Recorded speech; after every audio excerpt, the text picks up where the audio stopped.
નમસ્કાર, આપ જોઈ રહ્યા છો ન્યૂઝ ફોર ઇન્ડિયાના આપની સાથે હું છું મનસા. ગણતરીના દિવસોમાં ગણેશ ચતુર્થી આવી રહી છે અને તેની ઉજવણી સમગ્ર રાજ્યમાં થઈ રહી છે અને સમગ્ર દેશમાં પણ થવાની છે. ત્યારે અત્યારે હાલ આપણે અમદાવાદના ગુલબાઈ ટેકરા વિસ્તારમાં આવી પહોંચ્યા છે. તમે અત્યારે અહીં જોઈ શકો છો કે અહીં ઘણા બધા પ્રકારની મૂર્તિઓ છે તે બનાવવામાં આવી છે.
આપની સાથે ગણતરીના દિવસોમાં ગણેશ ચતુર્થીનો તહેવાર આવી રહ્યો છે. ત્યારે ગણેશ ચતુર્થીની ઉજવણી દેશ સાથે દરેક રાજ્યમાં પણ થવાની છે. ત્યારે આજે આપણે અમદાવાદના ગુલબાઈ ટેકરા વિસ્તારમાં આવી પહોંચ્યા છે. તમે અહીં જોઈ શકો છો કે અહીં ઘણા બધા પ્રકારમાં માટીની મૂર્તિ પણ મળી રહી છે અને ઘણી મૂર્તિ અલગ અલગ પ્રકારથી બનાવવામાં આવી છે. કોઈકમાં ગણપતિજીને બેઠકમાં મૂકવામાં આવ્યા છે, કોઈકમાં ગણપતિજી ઊભા છે, ત્યારે કોઈક પ્રોપર માટીથી બનેલી છે, કોઈક મિક્સ વસ્તુથી બનેલી છે.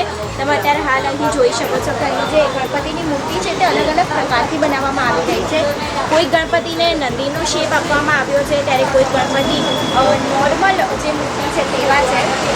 શું જે ગણપતિની મૂર્તિ બનાવી રહ્યા છે તેમના સાથે તમને સૌથી પહેલાં પીઓપીની મૂર્તિ બનાવવી ઈઝી પડે છે કે પછી માટીની? બેન, અહીંયા હું 35 વર્ષથી મૂર્તિ બનાવું છું. અત્યારે અમે પહેલાં પીઓપીની બનાવતા, તો જે પીઓપીને અમે 200-300 નંગ બનાવતા, તો 100 નંગ નીચે એના ઉપર 400 નંગ બીજા આવી જાય, તો પીઓપીની મૂર્તિને ઈજા નહીં થતી. અને જે માટીની મૂર્તિ છે એ ફટકે તૂટી જાય છે. એના માટે અમને ઘણા લોકોને અમને તકલીફ પડે અને અમને સરકારશ્રી અમને જગ્યા ફાળવતા નથી. અમે 20 વર્ષથી અમે ગવર્મેન્ટ સરકારને અમે અરજીઓ આપેલી છે, પણ અમને કોઈ જવાબ આપતું નથી. તો તમારે આજે અત્યારે ગણેશ ચતુર્થી આવી રહી છે, ત્યારે સરકાર તરફથી તમને કોઈ મદદ જોઈએ છે અને તે કઈ મદદ જોઈએ છે? તમે શું રજૂઆત કરવા માંગો છો? અમે ગુલબાઈ ટેકરામાં ઝુંપડપટ્ટી વિસ્તારમાં રહીએ છીએ અને અમે અહીં મૂર્તિ કલાકાર છીએ અને અમે ગુજરાત અમદાવાદનું નામ અમે રોશન કરીએ છીએ અને અહીંથી મૂર્તિ અમે બનાવીને જે જૂના ડિસ્ટ્રિક્ટમાં મૂકીએ છીએ. મહારાષ્ટ્ર, કર્ણાટક, બેંગ્લોર, નાસિક, પુના, સતારા આવી જગ્યાએ અમે મૂર્તિ બી સપ્લાય કરાવીએ છીએ. સૌથી વધારે માટીની મૂર્તિ વેચાય છે કે પીઓપીની? અત્યારે તો 2-3 વર્ષથી પીઓપીની માટીની બહુ મિક્સર જ ચાલે છે.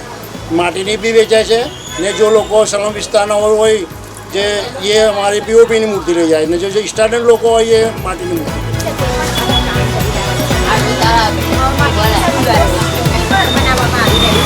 કામ જ આ છે જેને અમારું બધું સારું કામ સરકાર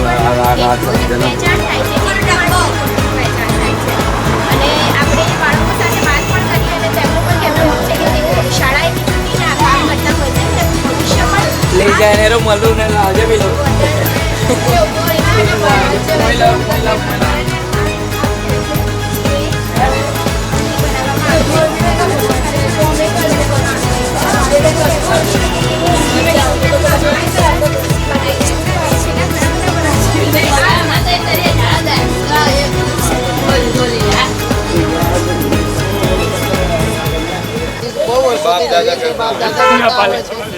કામ કરીએ.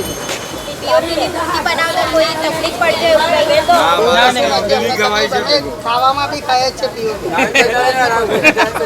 અને અત્યારે જે બધા લઈ રહ્યા છે મૂર્તિઓ, તેમાં સૌથી વધારે મૂર્તિનું વેચાણ થાય છે માટીની મૂર્તિ કે POP ની? પીઓપીમાં જ થઈ છે વધારે વેચાણ થાય અત્યાર સુધી કોઈ પ્રદૂષણ જેવું નથી થયું. માટીની લેવા જાય તો ચીરાઈ જાય ભાંગી જાય તો તૂટી જાય ખંડિત થઈ જાય ના લે છોડ બીજા માણસો આવે ના પાડે ત્યાં ખંડિત થઈ જાય અમારે લેવા દે નહીં લેવા તો POP ની મૂર્તિ જે તમે વેચો છો તો પછી એનું જે વિસર્જન કરાય છે તો એ કઈ જગ્યાએ થાય છે? ત્યારે લાકડા કુંડમાં થઈ જાય અમારે વિચાર અલગ કુંડ બનાવે અલગ કુંડ તો